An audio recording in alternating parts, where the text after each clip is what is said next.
This is the Get Sellers Calling You marketing podcast for real estate agents, and I'm Beatty Carmichael.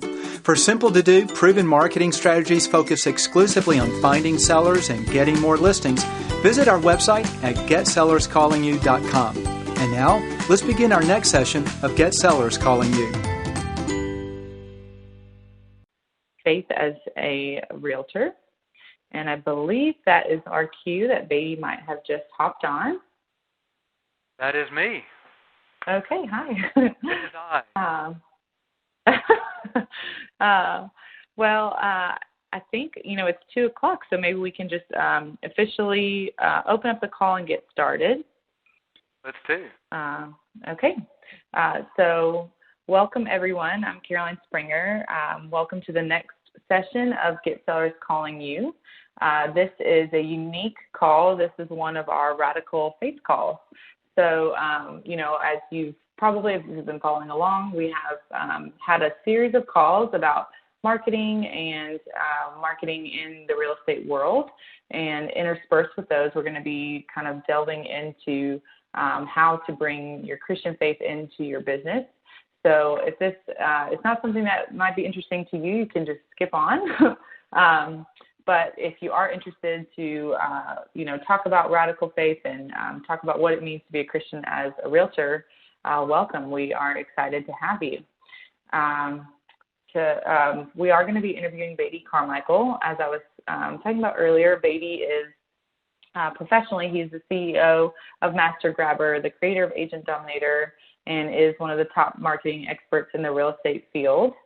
And more specifically in regards to today's call, he is a Christian and has for many years really, really powerfully and inspirationally brought in his Christian faith into his business relationships, and really reflected kingdom values in the way he operates business and the way he deals with clients.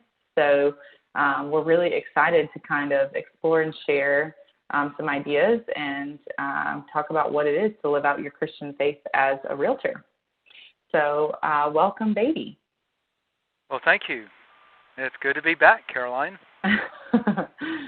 Well, I didn't know if you wanted to pick up just where we left off last time. Last time we talked about some really challenging, I think, just good ways of how to bring integrity into your business and how that reflects Jesus and his kingdom, and how in that way we're living out our Christianity as a realtor.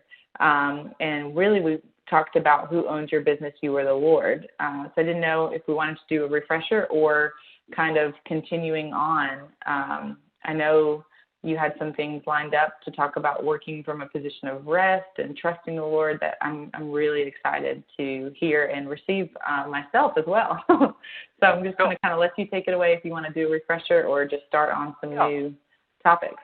Well, let's talk just briefly, just kind of hit on the highlights. So on our last session on the radical faith side of things, and just as a quick reminder for folks, these calls, sometimes people say, well, I thought this was a real estate marketing call. Why are you talking about your faith? Because it's my call. I get to do anything I want. But we do let you know these are going to be the radical faith calls, so you don't want to hear anything about my faith, then just move on anything listed as radical faith. But it's really who I am. And last week we talked about, I think, the most important thing, and just kind of recognition of who owns your business. Is it you or the Lord? If it's you, then you make the decisions. But if the Lord owns your business, then you're simply a steward. And what that means is everything you do needs to be done in light of what would the owner want you to do. And that changes, for a lot of people, it changes a lot of things. Because once you have to answer to someone else, then all of your decision-making process changes. I'm reminded in terms of maybe the CEO of a public company. No ownership in the company, he's just a hired CEO. Or maybe a CEO of a privately held corporation. That CEO's role is not what betters him. His role is to do everything for the benefit of the shareholder. He is, in essence, a steward. And that's kind of what we talked about on this first Radical Faith call is, what does it mean to be a steward of your business and not owner of it, and how does that impact what you do? I think today what I want to go into is kind of taking that another step further. So that's our quick recap for today. Oh, good. Well, thank you. Yes, I think even that was a good reminder of what we've already covered, but even more of a challenge and just a way for us to connect and remember every day, that this is the Lord's business, and that's it's a privilege that and an honor that we get to have to steward what He's entrusted to us. So I love that little analogy you just gave too, kind of connecting to the business world. But yeah, I'm excited to kind of take it further and see where we're going. All right. Well, what I thought, today I want to talk about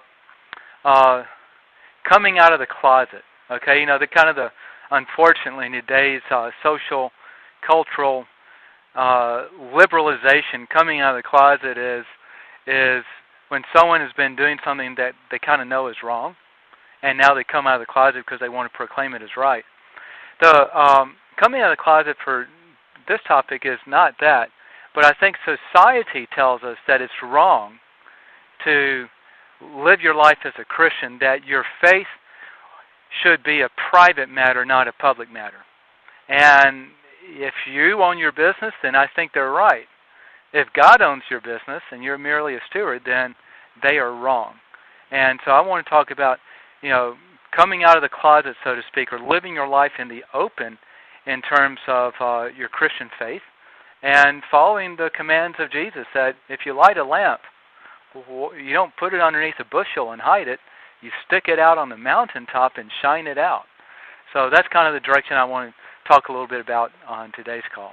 Does that work? Yes, I love it. And I think if anybody has, the qualification, if you will, to speak on that or speak to that, it would be you. I mean, just even from interacting with you and, from the time that we've known each other, there's nothing less that I could say.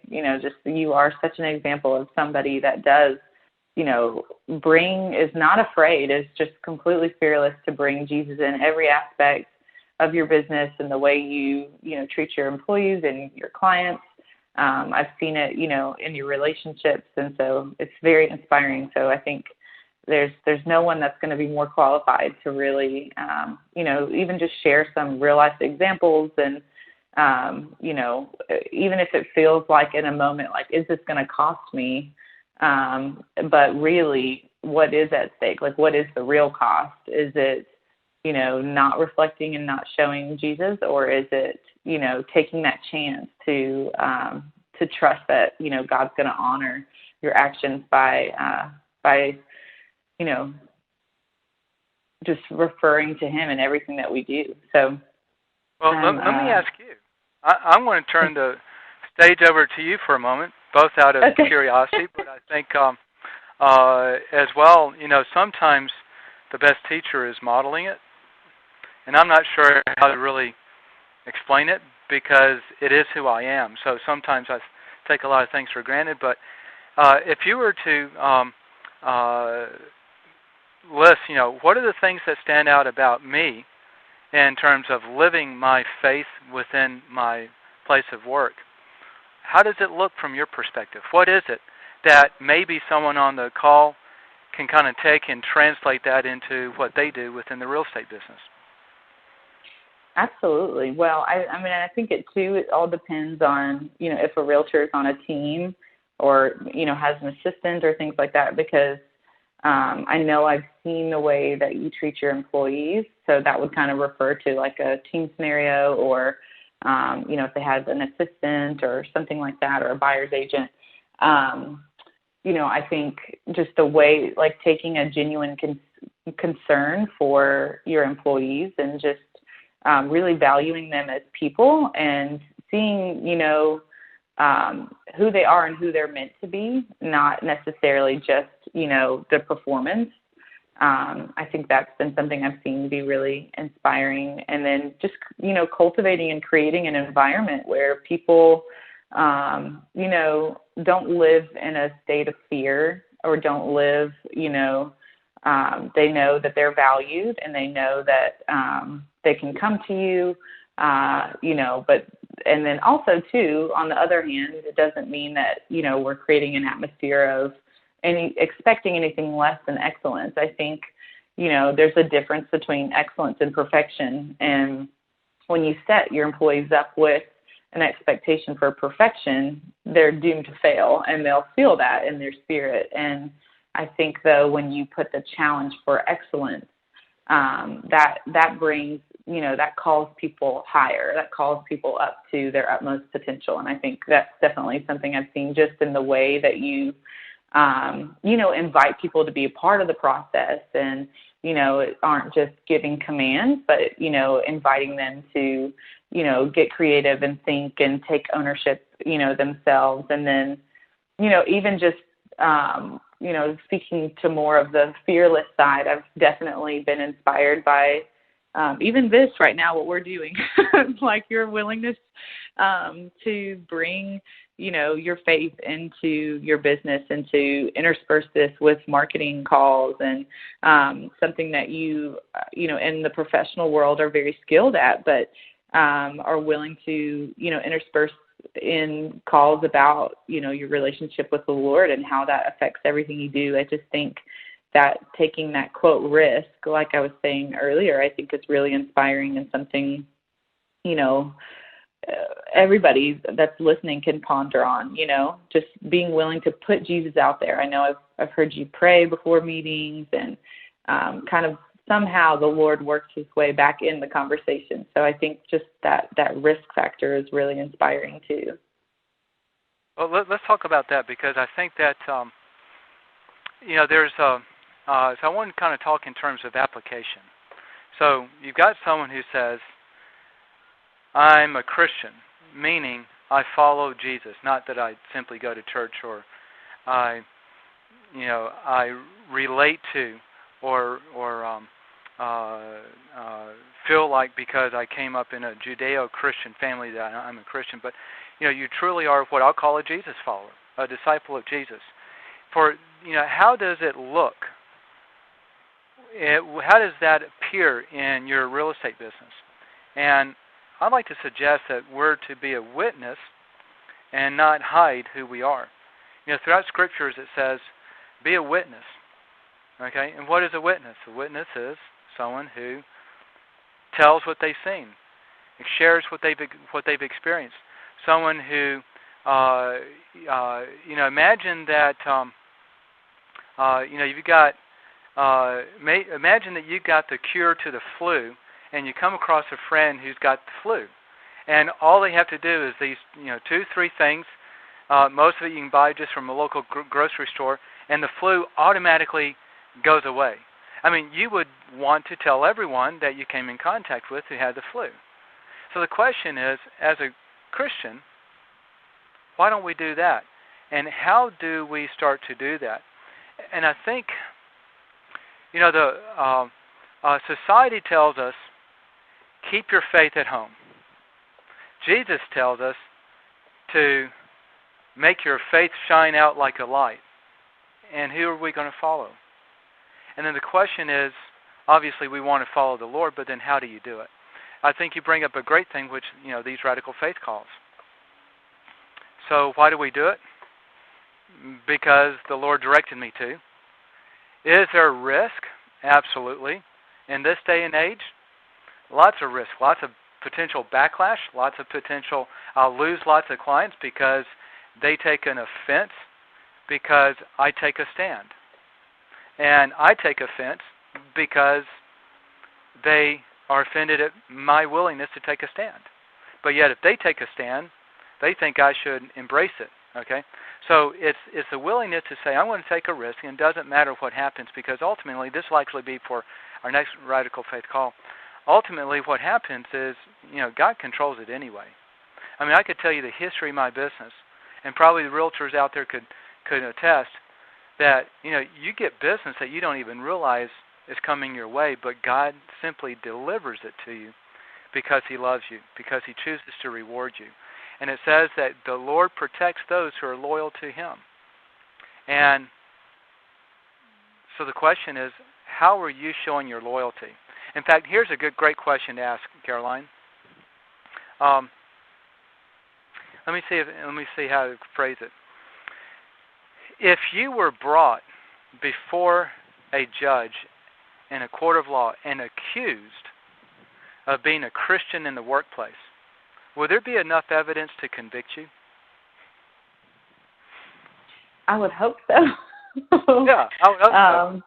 Yeah, just from, maybe testimonies or, different things like testimonies from other employees or things like that. I would hope that there would be enough. Yeah. And so if we were to turn that question to the realtors on this call, if you were to be brought before a judge and accused that you were living out your Christian faith as a realtor, is there enough evidence to convict you? It's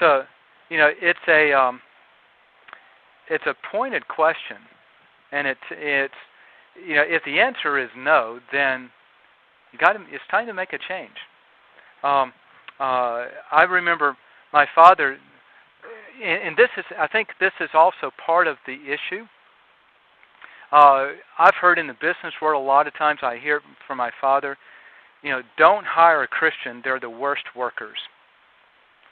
And with my father, on the investments he's made, that he's lost money in, he says that and every time he invests with a strong Christian, they always screw him.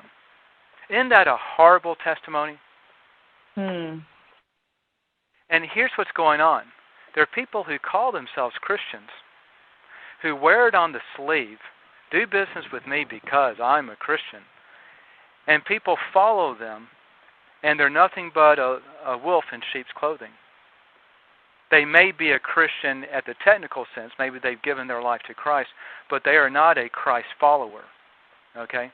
And so I'm not sure if you can be technical and not be a Christ follower, but ultimately they're not a follower of Jesus, and they end up doing things that are wrong. So I think more than ever, those of us who follow the Lord need to stand up and to model what it is to be a Christian in the workplace. Well, so I think this is kind of what I'm talking about, okay? It's not being preachy in your business, okay? When clients call me up and I talk to clients, I'm not sharing the gospel with every one of them. I will if they ask. But I think what I'm talking about is kind of what you're talking about. You love them to an extent that you're going to at least be present. I remember kind of on your story, and this I think is kind of going where I'm trying to hit. I know I've been kind of vague because I'm not sure how to put tangibleness to it to some degree. But many years back, a ministry called China Inland Mission. They would send missionaries from the U.S. over to China. First step is they would go through basically missionary school for a while and start to learn the language and the culture and the customs. And one of the ladies who'd been a missionary to China for many years, she was teaching the wives. And so they'd sit in this room like a classroom. And the first day of class, quote unquote, everyone's sitting there, and she walked through the entire classroom up and down the aisles, not saying a single word. And she gets back to the front of the classroom, and she says, "Did any of you notice anything?" One lady would say, "I noticed this beautiful smelling perfume." And someone else said, I remember that perfume smell as well, yes. And all the ladies would start saying, I noticed this beautiful perfume. And the missionary said, this is what it's like to be a missionary in China. You don't know the language, and you can't speak their language, you don't know their culture, but you want to let the fragrance of Christ be so strong that when you leave, they remember it. And I think that what I'm talking about in terms of bringing your relationship with the Lord into your business is not a technique or a tactic that says, I'm going to get in the car and I'm going to ask them, the salvation question or something like that. I think more than anything else, it's letting yourself and letting Christ living through you to be so powerful that it's unmistakable. There's something about you that's different. It's not shying away from sharing what's important to you in life, but it's not pushing it on them either. It's being present. Does that kind of make sense, Caroline? Absolutely. I mean, I think, I think I mentioned this on the last call, but a verse that I think about all the time is in Ecclesiastes 3, it talks about eternity has been planted in the hearts of all men. And so I think about that, frequently, just thinking about, every person we encounter is designed and created by God and designed and created to live in relationship with Him. And so everything in them, in their, mind, soul, spirit, body, when they're around, and everything's going to feel right when they're around a Christian or when they are around a kingdom lifestyle or things like that. It's going to naturally, there's going to be a pull in them, that's been designed, to bring them back to the Father, I think. I mean, that's the way I like to view that. And so I think, like what you're saying, if we live our lives with that kind of fragrance, people are going to, they'll see the values of the kingdom. They'll walk away. Something was different about them. And they'll feel that peace and they'll feel that love. And it will feel right. And it will speak to them probably more, than like loud shouts do, feeling and being around the authenticity of walking around somebody that, is truly walking with Jesus. I mean, you even look in the scriptures, Jesus didn't have to beg people to follow him. I mean, people flooded to be around him because they knew there was something about him. I mean, he naturally draws people in. So I think that's absolutely, that makes sense. And I think that's a really great analogy of, a challenge of a way to live, in our business and in our lives, that's every room we leave, every place we step, that territory should change, people should walk away feeling different just from the way that we carry Jesus. Let's then talk about how do you kind of apply it? We've got only a few minutes left, and I want to focus on application real quick. As just sometimes that application not meant to be followed simply to follow the application, but to kind of see how this maybe is lived out in one's life. Let me ask you a crazy question. Imagine for a moment you're a real estate agent. You're helping a client buy a home, and that your broker is one of these amazing brokers that just has a knack for being able to look online, pick a house, and says, this is the home that this buyer is going to love, and they're going to be able to get it at this price. And he is like 95% accurate every single time. If you had a broker that could do that, and you're starting to take a buyer out, would you choose to consult that broker first, say, where should we look? Or do you think you would ignore the broker's help and just go look at any house that was out there? What do you think you would do? Well, I think that's a pretty easy answer. So, yes, I think I would absolutely, refer to that broker and ask them their thoughts, just because, it's working smarter, not harder. Yeah. Okay. So now let's take another scenario. You're wanting to place a contract on that house, and you want to ensure that contract goes through. And somehow that broker has a way of making sure that 95% accuracy every time you place a contract. If he then gets involved and makes a phone call to the seller's agent, that the contract is always accepted. Always, 95% likely. Then, if you ought to go place a contract on a home, do you think you consult that broker and get him involved, or do you think you would just wing it and do it on your own? Again, yes, absolutely would consult with them. Okay. So now, we don't have that broker, and God's not that broker. However, ultimately, God does. God is in control of all things. He may not control all things at all the time. For his own purpose, but he is absolutely in control of all things all the time. And so here's maybe one way to live out this application, okay? Why not, in the presence of your buyer or your seller, commit the act that you're about to go through, putting the home on the market, going and looking at homes, and just say, hey, would you mind real quickly if we pray and just ask for the Lord's guidance and favor on this? That's all it is, just a simple thing. If they say, I pray for you not to, say no problem. But if they say yes, then it gives you a chance to be a witness, because chances are they've never had a real estate agent that did that. Then maybe when you put a contract on a house, you do the same thing. I remember when we bought our current home, when we wrote out the contract, my realtor, the lead realtor on this is a lady named Helen, and she said, hey, let's pray about this. Let's ask for God's blessings upon this offer. I thought it was a great idea, and we did. And I thought that was the neatest thing, because she's bringing her faith into her business, and she's not shying away from it. You get the kind of picture of maybe how this can start to be applied?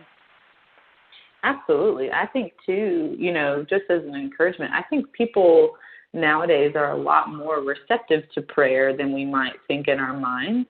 I know, my husband goes out, and he every store we go into, everywhere we go, he asks people, for prayer. I mean, he tells people, he loves them, God bless you, things like that. And people are always responsive, in positive ways. Only, in years of being married and knowing him, can I think of maybe 2 times where somebody had, a negative response. And I think it all has to do with the sincerity of your delivery. And when people feel that, at least if they can associate it with a positive thing, I don't think that they're going to, say no. They usually are always like, oh, well, that's nice. They want to pray, I think, right. So, we don't have to be fearful of that. We don't have to be fearful. And this is the part that I'm talking about. Live your faith out, put your light on a hilltop. If you're a Christian and you're a real estate agent, take the opportunities to at least pray for your clients and pray in their presence and pray for their success of the sale of their home, for the purchase of a home, for a good inspection, because the more they see you living out your faith, the more that fragrant aroma of Christ that they're going to get, and what it's going to do is it's going to create a witnessing opportunity. It doesn't mean that you have to know how to share the gospel. All you have to do is be willing to live it out in front of them. And then for those who have interest, they will inquire and say, well, why do you do that? And now that gives you an opportunity to share. So that's the beginning side. Or you can go to the far end. I have another friend. He's not in real estate, but he's in a business where he's constantly selling. And every single person that he meets with in the business environment, he always shares the gospel with them. I'm talking about 100%. He is in business to share the gospel, and he puts it front and center. And so you can take, this is the other end of the extreme, is every client you begin to work with, you start to share the gospel. Make sure that they know Jesus, or at least have an opportunity. It doesn't mean that they have to accept him. It just simply means that for my friend Bill, he always gives them an opportunity to hear. And then he lives out his faith throughout the entire business transaction, during the sale, after the sale, and the servicing, and they know very clearly where he stands, and they're not offended at it. It's simply that he always takes the opportunity. And so I think these are the type of things that we can do within our own right to always be present, always live our faith in front of people, and as the Scriptures direct us, always be ready with a good word. Always be ready for defending our faith. And back to the question, if you were accused in a court of law of being a Christian while you're being a real estate agent, is there enough evidence to convict you? And if there's not, then I think you need to change it and to see what God does. I don't know. I just think it's the coolest thing, because then you're stepping out in faith and you're trusting the Lord to take care of everything else, and watch what happens to your business and watch what happens to your life. I think it's really cool. Mhm. Well, I think that's a good challenging point to, or, kind of question for us to end on, for people to kind of take that and kind of think on that. If they were in a court of law, would they be convicted? So since we are out of time, I guess we'll wrap up there. Beatty, thank you so much for your time and just, your willingness to share your life and how you incorporate your faith with your business. If you've enjoyed this podcast, please tell others about it. Also, be sure to get our step-by-step training on how to double sales and referrals from past clients and sphere of influence. It's absolutely the easiest way to grow your business fast, and it's completely free. You'll find it on our website at getsellerscallingyou.com. Thanks for listening.